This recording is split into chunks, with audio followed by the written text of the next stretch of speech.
வணக்கம், வாழ்க வளமுடன், வாழ்க மகிழுடன். என்னோட பேர் ராஜபூபதி, நிறுவனர் மற்றும் பயிற்றுனர், ரேடியன் IAS அகாடமி.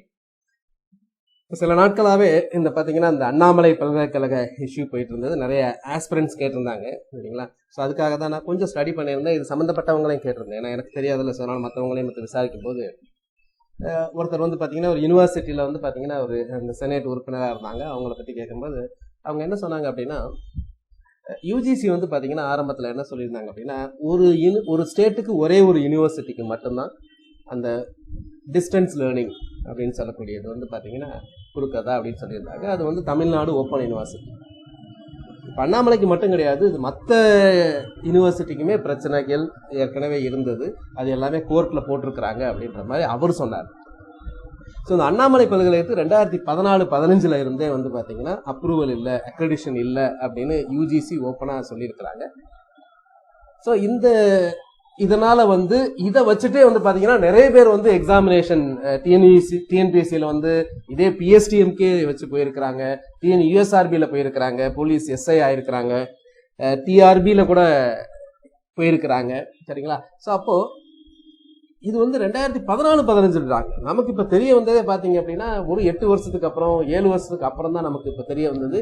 பட் ஏற்கனவே இந்த இன்டிமேஷன் வந்து போயிட்டு இருக்கிறாங்க. இது ஏற்கனவே கோர்ட்லேயே கேஸ் இருக்கு. ஈவன் மெட்ராஸ் யூனிவர்சிட்டி அவங்களே வந்து பார்த்தீங்கன்னா கோர்ட்டில் கேஸ் போட்டிருக்கிறாங்க, சில ஓப்பன் யூனிவர்சிட்டிக்கு எல்லாம். அது மாதிரி தமிழ்நாடு ஓப்பன் யூனிவர்சிட்டிக்கு தான் இந்த கோர்ஸ் கொடுத்துருக்காங்க. ஒன்று வந்து ஓப்பன் யூனிவர்சிட்டினா எதுவுமே படிக்காமல் அது கூட இப்போ எடுத்துட்டாங்க அப்படின்ற மாதிரி அவர் தான் சொன்னாங்க. அந்த மாதிரிலாம் இல்லை, இருந்தது டிஸ்டன்ஸ் லேர்னிங் அப்படின்றது, அந்த ஓப்பன் யூனிவர்சிட்டிங்கிற கான்செப்ட். இது வந்து பார்த்தீங்கன்னா நீங்கள் முறையாக படிச்சிருப்பீங்க. 10th படிச்சு 12th படிச்சு ஒரு டிகிரி படிச்சு அதுக்கப்புறம் வந்து ஒரு தமிழ் மீடியத்துக்காக ஒரு டிகிரி அப்ளை பண்ணும்போது அண்ணாமலை யூனிவர்சிட்டிக்கு பண்ணியிருக்கீங்க. ஸோ இதை வந்து பார்த்தீங்கன்னா ஏன் ஒரு யூனிவர்சிட்டி சைடில் இருந்தும் நாங்கள் அப்ரோச் பண்ணியிருக்கோம், கோர்ட்டுக்கு போயிருக்கிறோம் அப்படின்னு தான் சொல்கிறாங்க. யூஜிசிட்டே முறையிட்டு இருக்கோம்னு சொல்கிறாங்க.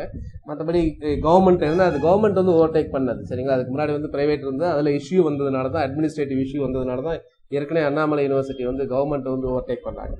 ஸோ இப்படி இருக்கும்போது வந்து பார்த்தீங்கன்னா அந்த மாணவர்கள் வந்து பயங்கர மன உளைச்சல் அடைஞ்சிருக்கிறாங்க.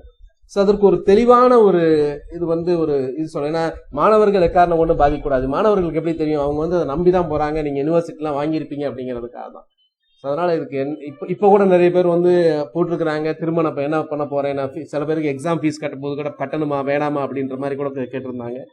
ஸோ இதை வந்து இன்னும் 1 or 2 days வந்து பார்த்தீங்க அப்படின்னா விரைவில் வந்து அண்ணாமலை யூனிவர்சிட்டியோ இல்லை அரசு சம்பந்தமாக ஒரு பதில் அளிக்கணும். ஏன்னா யூஜிசி அப்ரூவல் இல்லை அப்படின்னு சொன்னாங்க அப்படின்னாவே நம்ம வந்து நிறைய ரெக்ரூட்டிங் ஏஜென்சி வந்து அதை எடுத்துக்க மாட்டாங்க. பட் இதுக்காக ஏதாவது ஒரு சட்ட திருத்தங்களா, நம்ம சட்டமன்றத்தில் ஏதாவது ஒரு அவசர கால சட்டம் அந்த மாதிரி ஏதாவது ஏற்படுத்தி வந்து மாணவர்களோட தேர்வர்களோட நலனை வந்து பாதுகாக்கணும். ஸோ வெயிட் பண்ணி பார்க்குறேன். எனக்கு வேற ஏதாவது அப்டேட்ஸ் கிடைச்சதுன்னா உங்களுக்கு அப்டேட் பண்ணுறேன், சரிங்களா? நன்றி.